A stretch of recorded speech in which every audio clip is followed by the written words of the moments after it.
अल्लाह का पैगाम दीनी प्रोग्राम देखने के लिए ख़वातीन व हज़रात,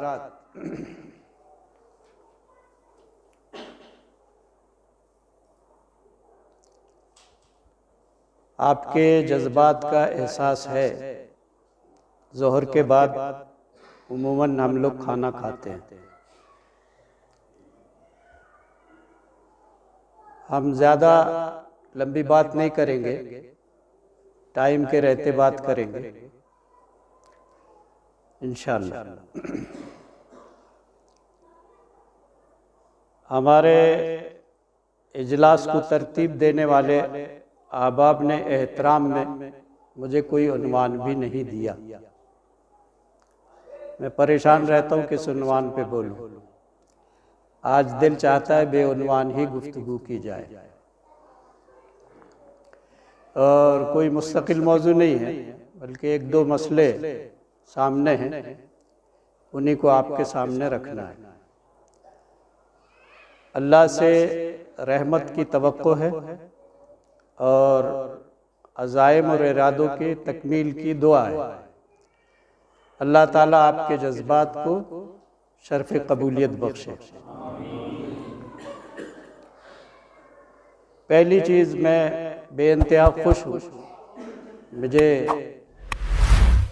अपने जज्बात का इजहार करने दीजिए, अपनी खुशी का।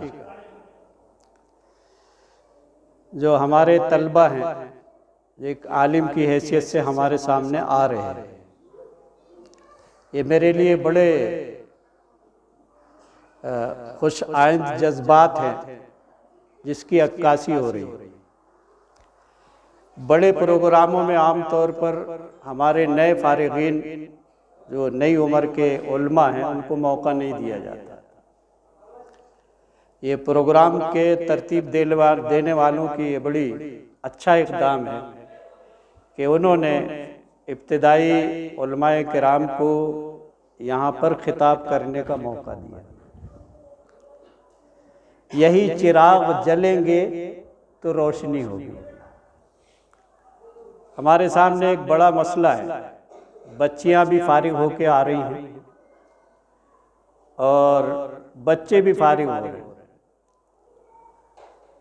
जो मदारिस के दौरान तालीम का दौर रहता है वो इल्म के हुसूल का होता है, तरबियत का नहीं होता। तरबियत नहीं होती है वहाँ, तो सबक पढ़ना और पढ़ाना रहता है। तरबियत थोड़ी बहुत होती है, तकरीर की होती है या बोलने की होती है, तो वो एक नई के बराबर होती है। तो फरागत के बाद असल फील्ड होता है उल्मा का।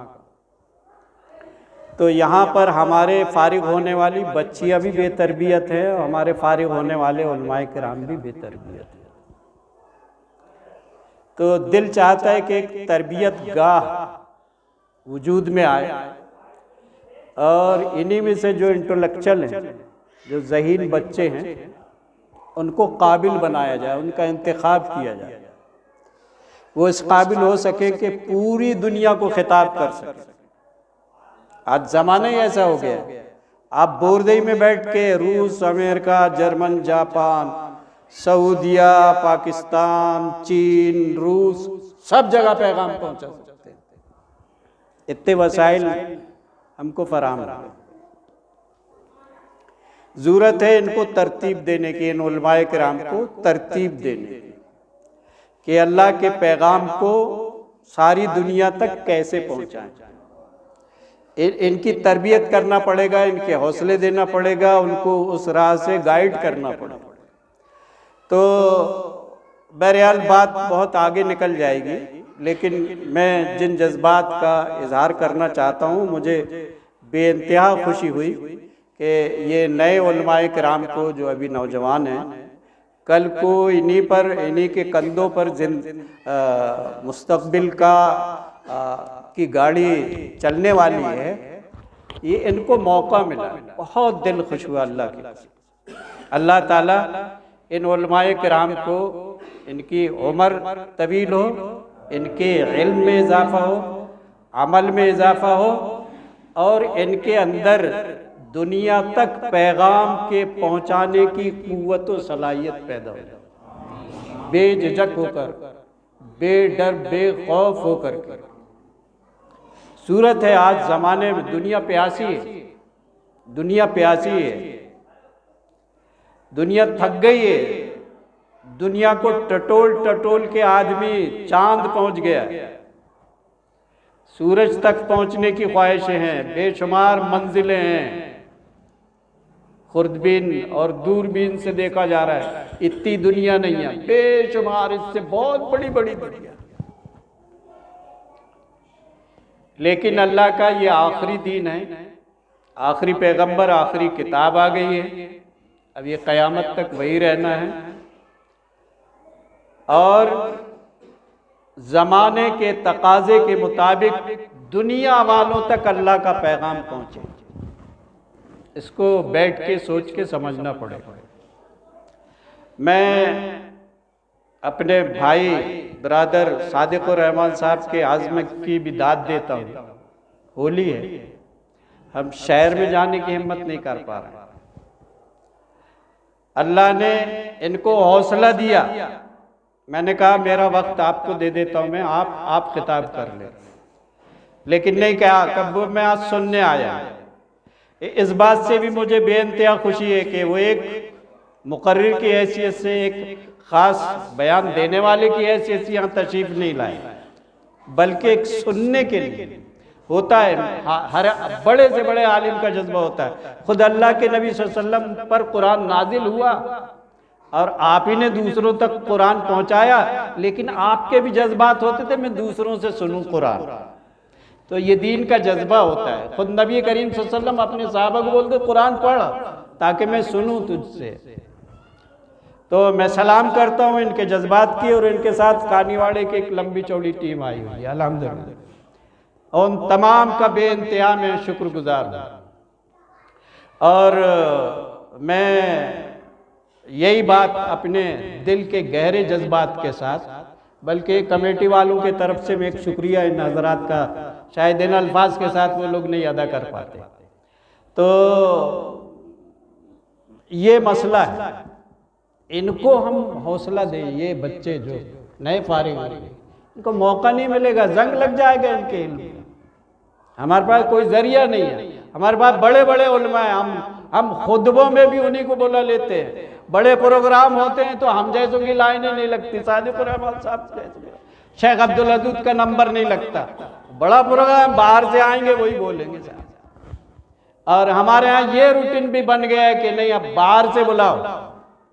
अरे अपाइज क्यों बनते हो भाई, यही पैदा करो ना ऐसे हीरे, ऐसे जौहर वाले, ऐसे काबिल से बात, यही बच्चे तैयार होंगे। आपके यहाँ ही डॉक्टर जाकिर नाइक बन जाएंगे, आपके यहाँ ही, और उलमा की तरह ये भी उलमा बन जाएंगे। तो जरूरत है इनको तरतीब देने की। और इतनी बड़ी टीम है अल्लाह के फजल करम से सिवनी जिले में के बेशुमार सूबे इस दौलत से महरूम। इनकी कद्र करना सीखें आप। ये इतना बड़ा सरमाया है आपके पास, इतना बड़ा सरमाया है, दूसरे महरूम है जी। लेकिन इनको हौसले देने की जरूरत है, इनके जज्बात को, इनके करने के लिए मौके फराहम हो, इनको मौका दिया जाए इस तरह के करने के। तो इस एतबार से ये बड़ा अनोखा प्रोग्राम मुझे अच्छा लगा। अल्लाह ताला शब्बीर भाई और रज़ाक भाई को अच्छा रखे। इनकी रहनुमाई में ये प्रोग्राम होली के दिन आपने रखा है। हजारों सलाम, हजारों रहमतें हो भैया आप लोगों पर। अल्लाह ताला आपके इन जज्बात को कबूल फरमाए। हौसले हो तो सब कुछ होता है, हौसले हो तो सब कुछ होता है। यही शब्बीर भाई, रज़ाक भाई ये बोरदई वालों से पूछो, अरे मियाँ क्या करोगे? नहीं जी हमें तो हम मस्जिद जी चाहिए। उमर बिन खत्ताब में बैठे, चलो ढूंढो प्लाट। हौसले थे, जुनून था। अरे प्लाट पे प्लाट खरीदा, अल्लाह ताला ने ये 2 माला देखते में तैयार किया। जज्बात चाहिए, इनके जज्बात की कदर करो। अल्लाह ताला इनके जज्बात के और हौसले बुलंद करो। ये अभी बहुत इधर से आजू बाजू में प्लाट ले लिए, इंशाअल्लाह इन लोगों के साथ बैठेंगे, फ्यूचर में कोई प्रोग्राम बनाएंगे, दावत व तबलीग का एक कोई दावत सेंटर का या और कोई प्रोग्राम है, इंशाल्लाह बनाएंगे। ज़मीन है ना अपने पास। इन्होंने बड़ी कुर्बानियाँ देके, बड़ा अजीब सा लगता था, इधर देख रहे हैं तो चंदा, उधर देख रहे हैं तो चंदा। कभी कभी अपने को भी शर्म आती है, यार किस किस के लिए बोलेंगे, लेकिन ये सब सहना पड़ता है। कुछ ईंटें हैं जो ज़मीन में दफन होती है, तब ये तामीर खड़ी होती है। ये लोग, ये बुनियाद है, ये वो ईंटें हैं जो ये तामीर खड़ी दिख रही है। ये अब्दुल रज़ाक और ये शब्बीर भाई है, ये उनकी पूरी टीम है, नाम नहीं ले रहा हूँ, वो सब भी शामिल है इस मुबारकबादी में। तो अल्लाह ताला ने जज्बात थे, कुछ करने के हौसले थे उनके अंदर। अल्लाह ताला ने, लोग दरख्त लगाते हैं तो इंतजार करना पड़ता है कई साल, इनका दरख्त अभी फल देने लगा जी। तो भूख तो नहीं सता रही है आपको। एक वाकया बताता, एक बूढ़ा शख्स बैठा हुआ था, बादशाह सलामत का गुजर हुआ, तो उन्होंने कहा, भाई इस बुढ़ापे की उम्र में यहाँ क्यों बैठे हो? एक आम का दरख्त लगाने बैठा था वो रोड के किनारे। तो बादशाह ने अपने वजीर को भेजा, देखो ये बुढ़ा आदमी क्या कर रहा है। बोले, जी आम का दरख्त लगा रहा हूं। तो वजीर ने जाके बादशाह को बताया, बादशाह सलामत हुआ ऐसा कह रहा है। बादशाह ने हुक्म दिया वजीर को, जाके बोलो बुढ़ापे में कब्र लटक रहे हैं, कब्र में पैर लटक रहे हैं, अभी दरख्त लगाएगा 10 साल के बाद फसल आएगी, तेरे को क्या मिलेगा, कल तो तू मर जाएगा।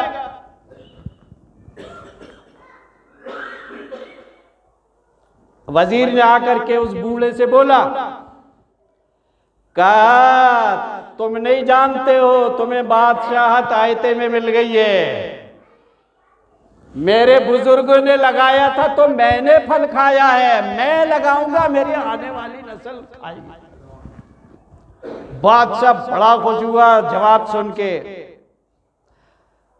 कहा, वजीर खजाना खोलो, दरवाजे इसके, और इसको इनामात से नवाजो इस बूढ़े को।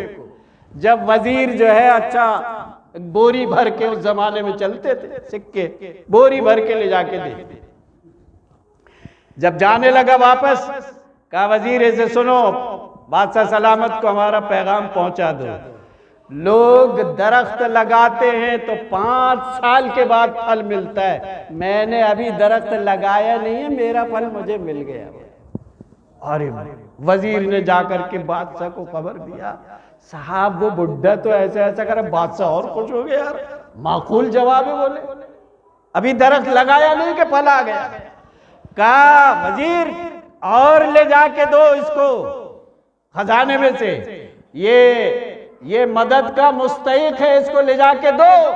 ऐसी सोच वाले इंसान चाहिए। जब उस वजीर ने वो थैली अशरफियों की ले जाके दिया और वजीर वापस जाने लगा, कहा सुनो वजीर, मेरा पैगाम पहुंचा देना अपने बादशाह सलामत को, लोग दरख्त लगाते हैं तो साल में 1 मर्तबा फल देता है, मैंने जो दरख्त लगाया है अभी साल में 2 फसल आ गई, जाके बादशाह सलामत को बोल दो। बादशाह सलामत घबरा गया, माकूल जवाब ले जाओ। कहा वजीर ने, बादशाह सलामत यहाँ से रवाना हो जाओ, खैरियत नहीं है, पूरा खजाना खाली हो जाएगा, ये बूढ़ा बड़ा चतरा है। तो क्या समझ रहे हैं इन बुजुर्गों को जी? इन बुजुर्गों को क्या समझ रहे हैं? इन्होंने फसल देख ली, अल्लाह कबूल करे इस फसल को। जी शब्बीर भाई, आपके तरफ से हो गया है। वही अल्लाह ही से मांग रहे हैं, अल्लाह ही से मांग रहे हैं आप लोगों के लिए। तो बहरहाल जनाब, तो कामों के लिए प्रोग्राम चाहिए और जज्बात चाहिए, जुनून चाहिए जी। दरख्त साल में 1 मरतबा फल लाता है, वो दरख्त लगाएं कि साल में 2 और 4 मरतबा। जज्बात चाहिए। तो जज्बात का इजहार कर दें। ख्वाबी होते हैं जिनकी ताबीरें होती हैं। जुनून था, मदरसा फैजुल जामा मस्जिद के चंद कमरों में चलता था। उन बुजुर्गों की बेशुमार सलामती, अल्लाह की रहमत मग़फ़िरत।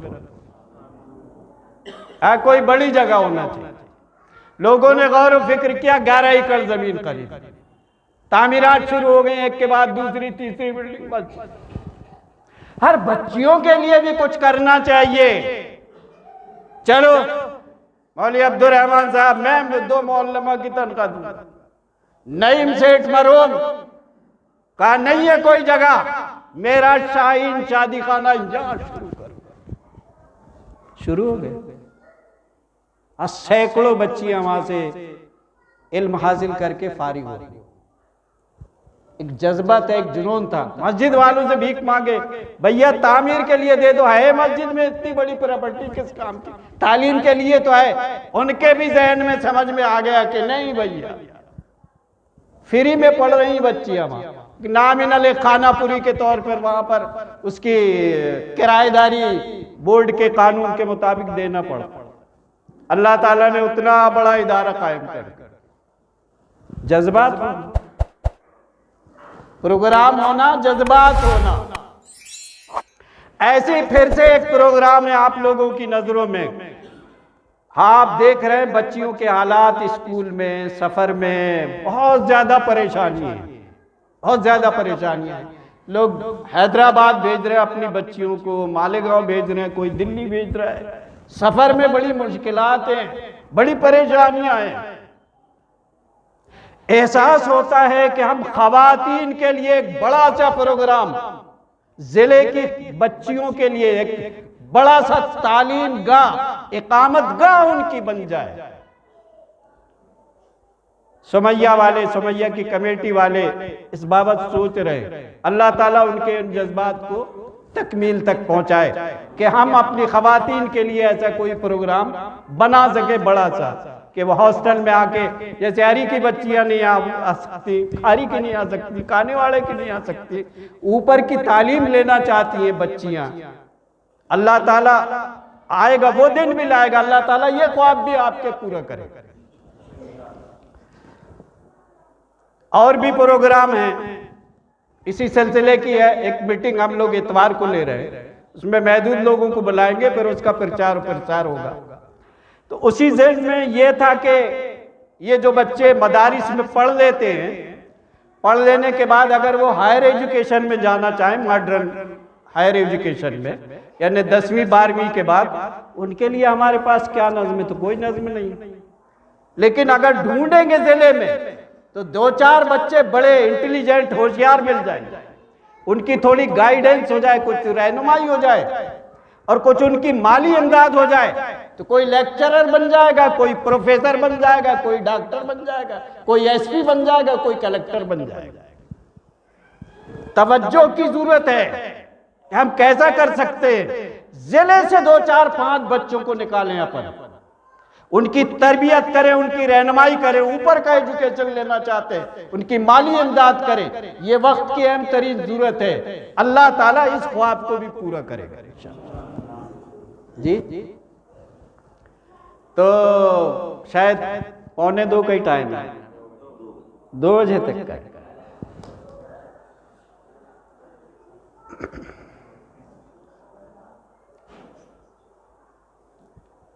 नबी करीम सल्लल्लाहु अलैहि वसल्लम पर 40 साल की उम्र में आपको नबूवत से सरफराज किया गया।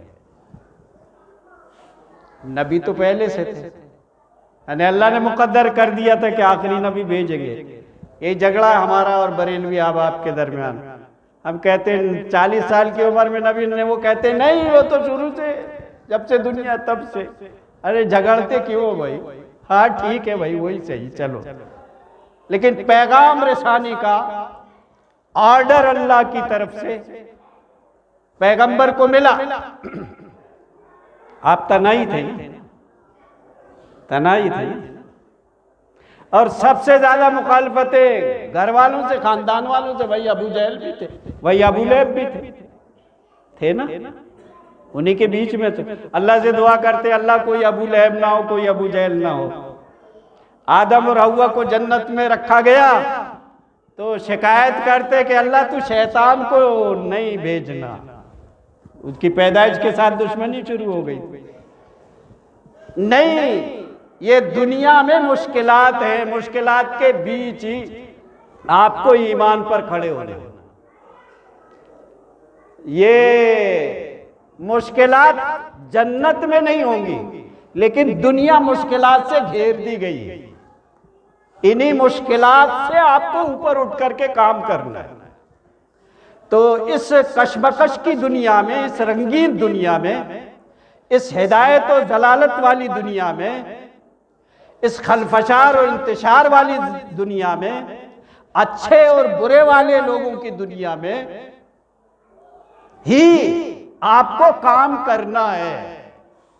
इसलिए काम की शिकायत नहीं होना कि ये मुश्किल है, वो मुश्किल है, नहीं, कुछ नहीं। हमारे डॉक्टर अब्दुल हादी साहब, अल्लाह मग़फ़िरत फरमाए उनकी, कुछ चीजें बड़ी काम की बात होती है। डॉक्टर साहब का एक निशाना था कि बहुत सारे काम मत करो, एक काम को टारगेट करो और उसको उसकी इंतहा तक पहुंचा दो। ये जुमले उनके आज भी याद है। उनके बड़े कारनामे हैं, वो भुलाए नहीं जा सकती। हमारी सिवनी जिले की तारीख में जामा मस्जिद में बैठे थे, उनके सामने जज्बात रखे, डॉक्टर साहब ये कब तक रहेगा यही मदरसा जामा मस्जिद के कमरों में? ये आके धक्का देता है, वो धौंस देता है, वो डराता है, भगा देंगे, निकाल देंगे।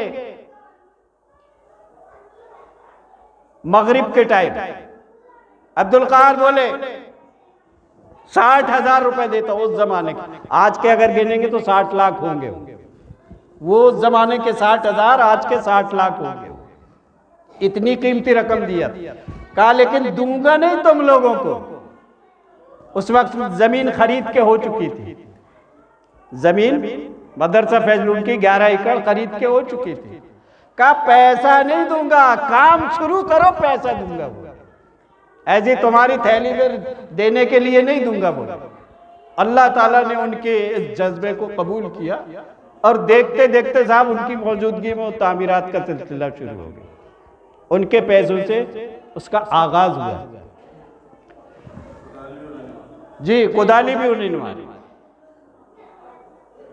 तो कामों के लिए जज्बात चाहिए, इरादे चाहिए, भरपूर इरादे चाहिए।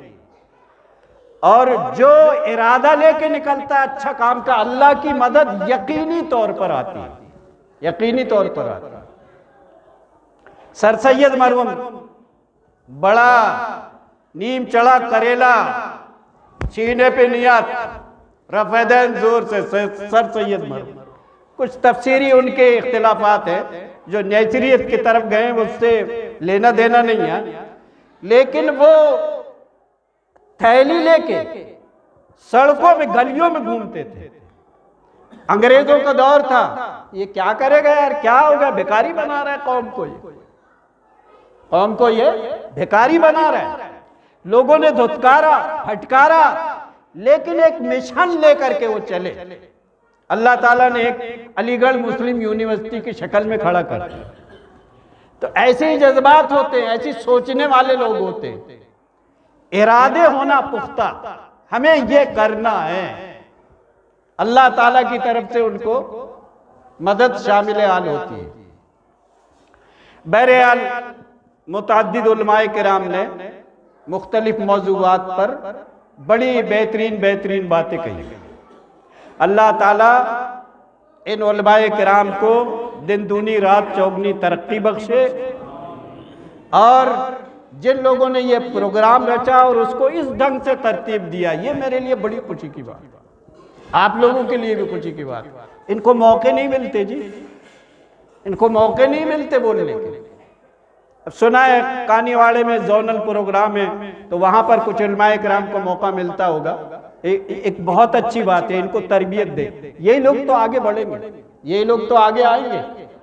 और इनको जब मांजा जाएगा, इनको तैयार किया जाएगा, तो मुस्तकबिल तो इन्हीं के हाथों में है ना। तो इनको इस तरह से मौके, अरे होली का दिन है, सुनना सुनाना भी हो जाएगा, वाजो नसीहत भी हो जाएगी, खौफ आखिरत भी आ जाएगा, अल्लाह की तौहीद का एहसास भी हो जाएगा, सुन्नत रसूल का जज्बा भी हो जाएगा, बच्चों की इन उलमा की तरबियत भी हो जाएगी, उनको भी बोलने के मौके मिलेंगे, उनको भी काम करने के हौसले मिलेंगे। तो मेरे भाई और बुजुर्गों, मुझे कोई उन्वान नहीं दिया गया था, मैंने बेउन्वान आपसे खिताब किया है जी। अल्लाह ताला हमारे इन जज्बात को शर्फ कबूलियत बख्शे। दिल से दुआ निकलती है, दिल से दुआ निकलती है, और दुआ ही सब कुछ है जी। अजीब बात बोल रहा हूं,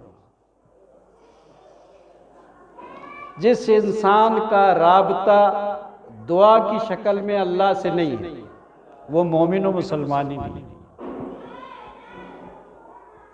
जिंदा दुआ मांगिए, जिंदा दुआ, जिंदा दुआ का रस्मन नहीं। हम रस्म के तौर पे पढ़ लेते हैं औज़ु बिल्लाह और बिस्मिल्लाह, रस्म के तौर पे पढ़ लेते हैं।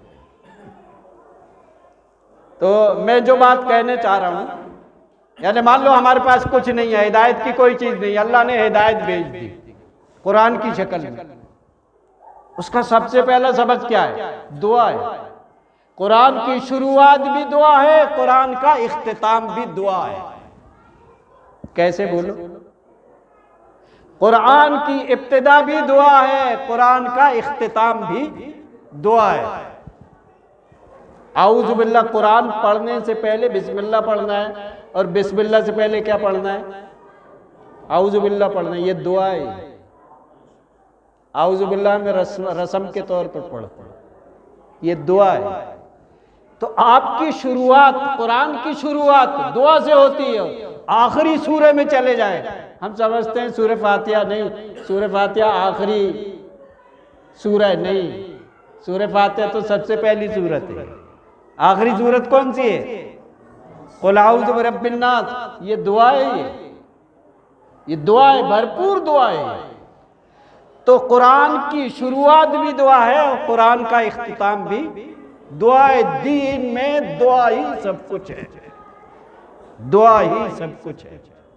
ये बड़ा तवील तला मौजू है, मैंने इसको यहां पर छेड़ा है इसलिए कि किसी भी काम को करने के लिए अल्लाह से मांगिए, किसी की तरफ मत देखिए, बिल्कुल किसी की तरफ मत देखिए। अल्लाह से लौ लगाकर अल्लाह से मांगिए, और जो जितना ज्यादा मांगता है अल्लाह से, अल्लाह रब्बुल इज्जत तो उससे उतना ही ज्यादा खुश होता है। ये किब्रियाई है मेरे परवरदिगार,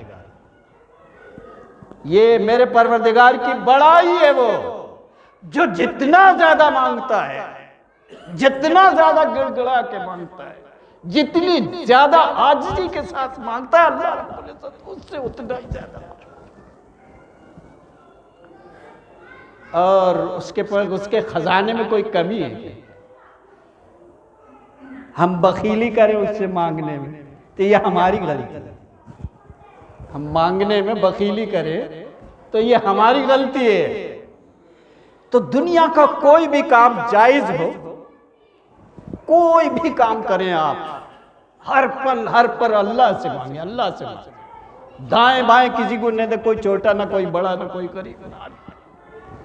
अल्लाह ही सब कुछ है, वही देने वाला है, वही करने वाला है, वही इज्जत का देने वाला है, वही जिल्लत का देने वाला है। एक तस्मे की भी जरूरत है, सुख्तल्ले की भी जरूरत है, तो अल्लाह से मांगो। इज़ा सअलता फसअलिल्लाह, इज़ा इस्तअनता फस्तईन बिल्लाह। अल्लाह ही से मांगना हर चीज को।